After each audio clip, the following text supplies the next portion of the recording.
तो आखिरकार 5 साल हो चुके हैं गोकू और डीमन किंग पिकोलो को बैटल किए। और 5 साल पहले जब गोकू ने किंग पिकोलो को मारा था, डिफीट किया था, तो तब किंग पिकोलो वहां से जा चुका था। और इन 5 सालों में अर्थ को किसी भी इवल अपोनेंट ने टारगेट नहीं किया।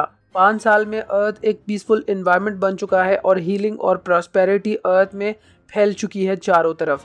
लेकिन कुछ अननोन सेयन वॉरियर्स है जो अर्थ को टारगेट कर रहे हैं 5 साल बाद, और उनमें से सबसे पहला सेयन वॉरियर रेडिट्स अर्थ की तरफ चल पड़ा है। एपिसोड स्टार्ट होते ही हमें कुछ माउंटेन्स नजर आ रहे हैं। चीची की आवाज आती है और वो अपने बेटे गोहान को पुकार रही होती है। अगले सीन में हमें गोकू का घर नजर आता है जो कि एक छोटी सी झोंपड़ी होती है और उसके साथ में एक छोटी सी एक और झोंपड़ी होती है। चीची गोहान को पुकार रही है और उसको कह रही है घर आ जाओ, बहुत हो गया, तुमने खेल कूद बहुत कर लिया। तभी हमें गोकू पेड़ों पे कूदता हुआ नजर आ रहा है जो अपने घर की तरफ बढ़ रहा है और फिर वो जमीन पर लैंड करता है। गोकू की पहली अपीयरेंस वो काफी एक स्मार्ट और हैंडसम डूड दिख रहा था और वो इस पेड़ को टारगेट करके उसको पंच मार के तोड़ देता है। चीची गोहान को पुकार रही है और कह रही है कि तुम कहाँ हो। अगले सीन में हमें कुछ पंछी नजर आ रहे हैं जो घास खा रहे हैं और एक फार्मर है जो घास को गाड़ी में लोड कर रहा है। अब वो अपनी टोपी को हाथ में पकड़ के रिलैक्स कर रहा है। तभी अचानक उसको आसमान से कुछ आती हुई जो स्पेसशिप है दिखाई देती है। सिटीजन काफी हैरान हो जाता है कि ये भला क्या चीज हो सकती है। वो गाड़ी में बैठकर तेज रफ्तार गाड़ी को स्पीड में लगाकर उसकी तरफ बढ़ता है और उसको पता नहीं कि उस स्पेसशिप में एक सेयन वॉरियर है। फार्मर अपना गन उठा के स्पेसशिप के करीब बढ़ता है जो कि जमीन पर एक बहुत बड़ा गड्ढा बनाकर लैंड कर चुका है। फार्मर कहता है कि ये क्या चीज है, ये तो कोई मीटियर भी नहीं हो सकता, ये स्टील से बना हुआ है, ये क्या चीज है भला। तभी स्पेसशिप ओपन होती है और उसमें से अपीयर होता है एक सेयन वॉरियर जिसका नाम रेडिट्स है। और ताज्जुब की बात तो ये है कि वो हवा में उड़ सकता है। स्पेसशिप से बाहर निकलते ही रेडिट्स हवा में उड़ने लगता है। फार्मर उसे देखकर काफी शॉक्ड होता है और डरा होता है और उसको हैरत होती है कि ये भला कैसी नस्ल का इंसान है जो स्पेसशिप से उतरकर हवा में उड़ रहा है। रेडिट्स फार्मर को देखकर काफी गुस्सा हो जाता है और कहता है कि गोकू जिस मकसद के लिए अर्थ की तरफ भेजा गया था, गोकू ने उसको अकम्प्लिश नहीं किया, यहाँ के लोग अभी तक जिंदा है। और उसके पावर लेवल को चेक करने लगता है। रेडिट्स उस फार्मर के पावर लेवल को चेक करने के बाद कहता है कि तुम मेरे सामने कुछ भी नहीं। फार्मर उस पर फायर करता है। रेडिट्स बुलेट्स को अपने हाथ में पकड़ लेता है और उसको वापस फार्मर की तरफ फेंक देता है और फार्मर को वो गोली लग जाती है और इसी वक्त फार्मर की जान चली जाती है। तभी फार्मर की डेथ हो जाती है। रेडिट्स कहता है तुम वाकई मेरे नजर में कुछ भी नहीं थे। तभी रेडिट्स को एक हाई पावर लेवल फील होती है अपने स्काउटर के थ्रू और रेडिट्स उस पावर लेवल की तरफ बढ़ने लगता है। अगले सीन में हमें कुछ जंगल और पेड़ दिखाई दे रहे हैं। गोहान है जो अकेला जंगल में जा रहा है, काफी सहमा हुआ है क्योंकि उसको अपनी डैडी की तलाश है और वो अपने डैडी को खो बैठा है। तभी गोहान रोने लगता है और जंगल में भागना शुरू कर देता है और उसी पेड़ की तरफ आता है जिसको गोकू ने थोड़ी देर पहले पंच मार के तोड़ दिया था। और गोहान उस पेड़ के करीब आकर बैठ जाता है। वो आसमान की तरफ देखता है और काफी हैरत अंगेज रहता है। तभी उसको एक पूंछ नजर आती है, फिर एक तितली नजर आती है। गोहान तितली को देखकर काफी खुश हो जाता है और तितली की तरफ बढ़ता है तो तितली उड़ जाती है। गोहान कहता है रुको, मैं तुम्हारे साथ खेलना चाहता हूँ, मैं तुम्हें कोई नुकसान नहीं पहुँचाऊंगा, मैं बस तुम्हारे साथ दोस्ती करना चाहता हूँ। तितली पेड़ पर बैठ जाती है। गोहान तितली को कहता है क्या तुम चाहते हो कि मैं भी पेड़ पर चढ़ जाऊं? ठीक है, तो ये लो। गोहान पेड़ की तरफ चल पड़ता है और कूद जाता है, लेकिन उस पेड़ पर गोहान चढ़ नहीं पाता। गोहान बहुत सारी कोशिशें करता है लेकिन फेल हो जाता है। गोहान कहता है क्या इस पेड़ पर कोई सीढ़ी या कोई लिफ्ट नहीं लगी जिसको मैं इस्तेमाल कर सकूं? लेकिन ऐसा कुछ नहीं होता। गोहान फिर गिर जाता है। तो गोहान उस पेड़ को छोड़कर अपनी मंजिल की तरफ चल पड़ता है और उसे झाड़ियों में कुछ महसूस होता है। गोहान काफी डरा होता है और कहता है जो भी है सामने आओ। क्या तुम वही तितली हो? लेकिन वो एक वाइल्ड कैट होता है जो गोहान पर अटैक करने लगता है। एक वाइल्ड कैट जो गोहान को मारने की कोशिश करता है। गोहान उस वाइल्ड कैट को देखकर काफी डर जाता है और कहता है तुम काफी अजीब दिखते हो। वाइल्ड कैट गोहान के करीब आ चुका होता है और तभी गोहान अपनी आंखें बंद करके वहाँ पर लेटा होता है। वाइल्ड कैट गोहान को चाटने लगता है और थोड़ी देर में उसको चबाने की प्लानिंग कर रहा होता है, लेकिन अचानक से वो भाग जाता है।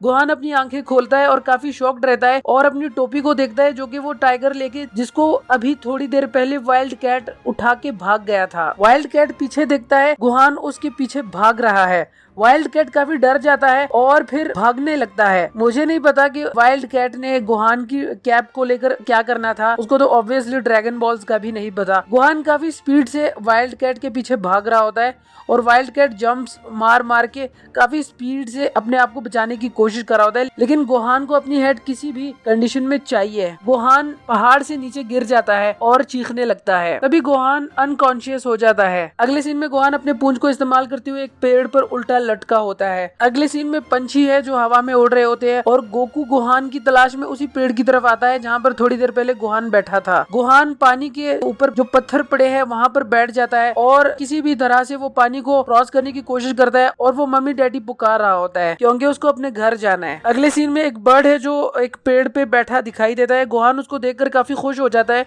और उसके करीब जाने की कोशिश करता है। जैसे गोहान पेड़ पर अपना पैर रखता है, गोहान पंछी को कहता है कि तुम्हें देखकर मुझे काफी खुशी हुई, तो क्या तुम्हारा कोई नाम है? मेरा नाम गोहान है। पंछी उड़ने लगता है। गोहान कहते हैं रुको, और तभी वो पेड़ का जो वो पार्ट था वो पानी के अंदर गिर जाता है। गोहान पानी में तैर नहीं सकता और वो उस जो वुडन पार्ट था पानी में उसको यूज करते हुए पानी में सरवाइव कर रहा होता है। अगले सीन में गोकू है जो गोहान की तलाश में जंगल में आ रहा है। अगले सीन में गोकू को वो वाइल्ड कैट नजर आ जाता है जिसने थोड़ी देर पहले गोहान से वो कैप छीन ली थी और भाग गया था और अब उसने वो कैप अपने सर पर रखकर वो जंगल में घूम रहा है। शायद उसको उस कैप से काफी लगाव था। गोकू कहता है ये हैट तो मेरे बेटे गोहान की है, तुमने इसको कहाँ से लिया? वाइल्ड कैट गोकू को डराने की कोशिश करता है लेकिन गोकू ऑब्वियसली डरने वालों में से तो है नहीं। गोकू को काफी गुस्सा आ जाता है और वो फिर से एक गुस्से और एग्रेशन के साथ वाइल्ड कैट से पूछता है, मैंने तुमसे पूछा कि तुमने ये हैट कहाँ से ली? गोकू के इस रिएक्शन और इस बिहेवियर को देखकर वाइल्ड कैट काफी डर जाता है और हैट को वहीं पर भूलकर वहाँ से भाग जाता है। ऑब्वियसली उसको अपनी जान बचानी थी। अगले सीन में गोहान पानी में नजर आ रहा है। वो उस लकड़ी को इस्तेमाल करके पानी में बचने की कोशिश कर रहा है और वो जोर जोर से चिल्लाता है, डैडी डैडी। गोहान कहते हैं मेरी मदद करो। अगले सीन में गोकू फ्लाइंग निम्बस पर बैठकर गोहान को जंगल में जमीन पर ढूंढ रहा होता है हवा के जरिए। गोहान पेड़ पर चिल्ला रहा होता है, mummy daddy. Goku flying nimbus पर चिल्ला रहा होता है, गोहान तुम किधर हो? गोहान क्या तुम मुझे सुन सकते हो? गोहान। और तभी गोकू को गोहान नजर आ जाता है। गोकू काफी शॉक्ड रहता है कि गोहान यहाँ पर कैसे आ गया। गोहान जब अपने डैडी की आवाज सुनता है तो काफी खुश हो जाता है और कहता है कि फाइनली डैड ने मुझे ढूंढ लिया। गोकू गोहान को कहता है कि तुम डरो मत, मैं तुम्हें बचाने आ रहा हूँ। फ्लाइंग निम्बस की स्पीड बढ़ाकर गोहान की तरफ आता है और गोहान को पकड़ने की कोशिश करता है। गोहान फिक्र मत करो, मैं तुम्हें बचाने आ चुका हूँ। थोड़ी ही आगे एक बड़ी चट्टान होती है जिसके नीचे से गोहान चला जाता है जबकि फ्लाइंग निम्बस गोकू को उड़ा के आसमान की तरफ ले चलता है। गोकू गोहान को कहता है, गोहान तुम डरो मत, मैं तुम्हें बचाने आ रहा हूँ। गोहान चिल्ला रहा होता है, डैडी जल्दी करो। तभी गोहान पानी से नीचे गिर जाता है लेकिन गोहान को पता नहीं कि उसमें जो पोटेंशियल और एनर्जी है उसको यूज करके गोहान अपने आप को बचा सकता है। गोकू काफी डरा होता है और गोहान की तरफ चिल्ला रहा होता है, गोहान गोहान। तभी गोहान की आवाज गायब हो जाती है। तभी गोहान एक पेड़ को जोर से पकड़कर चिल्ला रहा होता है, डैडी डैडी। गोकू जब गोहान की तरफ देखता है तो वो काफी शॉक्ड हो जाता है कि गोहान अपने आप को बचा चुका है और फिर भी मेरी तरफ पुकार रहा है। लेकिन इसी दौरान गोहान को पता नहीं होता कि गोकू उसके करीब आ चुका है और उसको देख चुका है। गोहान कहता है कि डैडी मैं नीचे नहीं आ सकता। गोकू काफी शॉक्ड हो जाता है और निम्बस पर बैठ के उसके पास आ जाता है और गोहान गोकू को जब देखता है तो काफी शॉक्ड हो जाता है और जल्दी से कूद के उसके गोद में आ जाता है और कहता है, daddy thank you so much, आपने मेरी जान बचा दी। गोकू काफी शॉक्ड हो जाता है और गोहान से पूछता है कि तुम यहाँ तक आए कैसे? गोहान कहता है, डैड मैं अपनी हैट को खो बैठा हूँ। गोकू कहता है, नहीं नहीं बुद्धू, तुम्हारा हैट तुमसे कोई नहीं छीन सकता। चलो अब घर चलते हैं और फिर मास्टर रोशी के यहाँ भी हमें जाना है। अगले सीन में रेडिट हवा में उड़ता हुआ नजर आता है और फिर कुछ सिटीजन्स हमें नजर आते हैं जो एंजॉय कर रहे होते हैं। शहर में काफी पुरसुकून माहौल होता है लेकिन इनको पता नहीं कि अब थोड़ी देर में तबाही मचने वाली है।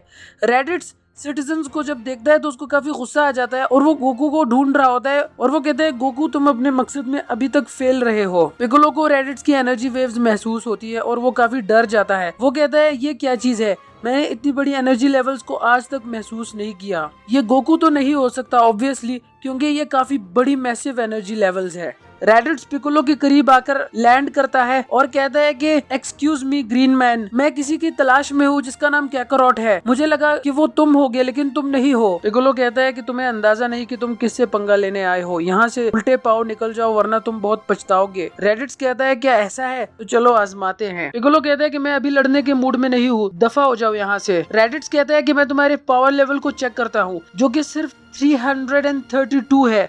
मैं तुम्हें देखकर ये बता सकता हूँ कि तुम इस प्लेनेट से नहीं हो, लेकिन मेरे ऊपर हमला करना महज तुम्हारे लिए बेवकूफी ही साबित हो सकती है क्योंकि तुम इस लेवल पर मुझे डिफीट नहीं कर सकते। पिकोलो एग्रेशन में रेडिट्स को कहता है देखो तुम यहाँ आए हो, मैं तुमसे लड़ना नहीं चाहता, तुम चाहो तो यहाँ से अभी भी जा। रेडिट्स कहता है कि मैं तुमसे लड़ना चाहता हूँ। पिकोलो कहता है तो ठीक है, अगर ऐसा है तो ऐसा ही सही। तभी पिकोलो एक एनर्जी ब्लास्ट रेडिट्स की तरफ लॉन्च करता है और पिकोलो को लगता है कि उसने रेडिट्स को डिफीट कर दिया है, लेकिन वो ऐसा नहीं कर पाता। रेडिट्स को खरोच भी नहीं आती। रेडिट्स पिकोलो को कहता है कि काफी दिलचस्प हो तुम। रेडिट्स पिकोलो को कहता है कि तुम्हारा जो अटैक था उससे मुझे खरोच तक नहीं आई, लेकिन तुम काफी इंटरेस्टिंग हो, लेकिन अब तुम्हारी बारी है, मैं तुम पर अटैक लॉन्च करूंगा। लेकिन तभी रेडिट्स देखता है कि उसके स्काउटर कुछ एनर्जी लेवल्स को कैप्चर कर रहे हैं और वो पिकोलो को कहता है कि तुम काफी लकी हो, आज तुम मेरे हाथ से बच गए ग्रीन मैन। और तभी वो वहां से टेक ऑफ करके हवा में उड़ने लगता है और वो एनर्जी वेव्स को कैप्चर कर रहा होता है कि वो आखिर आ कहां से रही है। और तभी वो आइडेंटिफाई कर लेता है कि वो किस डायरेक्शन से आ रही है। और फिर रेडिट्स कहता है कि ये इस प्लेनेट पर सबसे बड़ी एनर्जी लेवल है और इस बार ये कैकारोट ही है, मुझे पूरा यकीन है। और फिर वो उसकी तरफ उड़ने लगता है, जबकि दूसरी तरफ पिकोलो काफी शॉक्ड है। जो एनर्जी ब्लास्ट उसने लॉन्च किया था उसने पिकोलो की एनर्जी लेवल्स को काफी एब्जॉर्ब कर लिया और पिकोलो अब काफी थका हुआ है। पिकोलो की किस्मत अच्छी थी कि रेडिट्स ने कोई अटैक लॉन्च नहीं किया, क्योंकि रेडिट्स जब अटैक लॉन्च करने ही वाला था तभी गोकू के एनर्जी वेव्स रेडिट्स के स्काउटर ने कैप्चर कर लिए और रेडिट्स ने पिकोलो को छोड़ दिया और वो गोकू की तलाश में निकल पड़ा। ऑब्वियसली वही रेडिट्स का असल मकसद था कि वो प्लेनेट अर्थ पर आकर गोकू को फाइंड आउट करें। पिकोलो कहता है मैंने अपनी पूरी ताकत लगाकर उस पर अटैक किया लेकिन उसको खरोच तक नहीं आई, ये बंदा काफी मुसीबत खड़ी कर सकता है। अगले सीन में रेडिट्स हमें नजर आता है जो बादलों में उड़ रहा होता है और वो गोकू की तरफ चल रहा होता है। रेडिट्स कहता है क्या तुम अपने मकसद को भूल गए हो गोकू, तुम यूनिवर्स के वॉरियर हो और मुझे आज भी वो दिन याद है जब तुम्हें स्पेसशिप में रखा गया, प्लेनेट की तरफ भेजा गया, तुम्हारा जो मकसद था वो तुम कैसे भूल सकते हो भला कैकारोट। ऑलराइट गाइस, उम्मीद करता हूँ आपको आज की मेरी एक्सप्लेनेशन काफी पसंद आई होगी। मैं ड्रैगन बॉल जी के सारे एपिसोड्स 1 बाय 1 करके कवर कर रहा हूँ, तो अगर आप ड्रैगन बॉल जी के ट्रू फैन है तो चैनल को सब्सक्राइब करके जो बेल आइकन है फौरन प्रेस करें। उससे ये होगा कि डेली जो एपिसोड्स मैं अपलोड कर रहा हूँ आप तक नोटिफिकेशन आएगी और आप वीडियो को एंजॉय कर पाएंगे। Hope you like the video. Thank you so much for watching. All the best, keep watching and keep subscribing.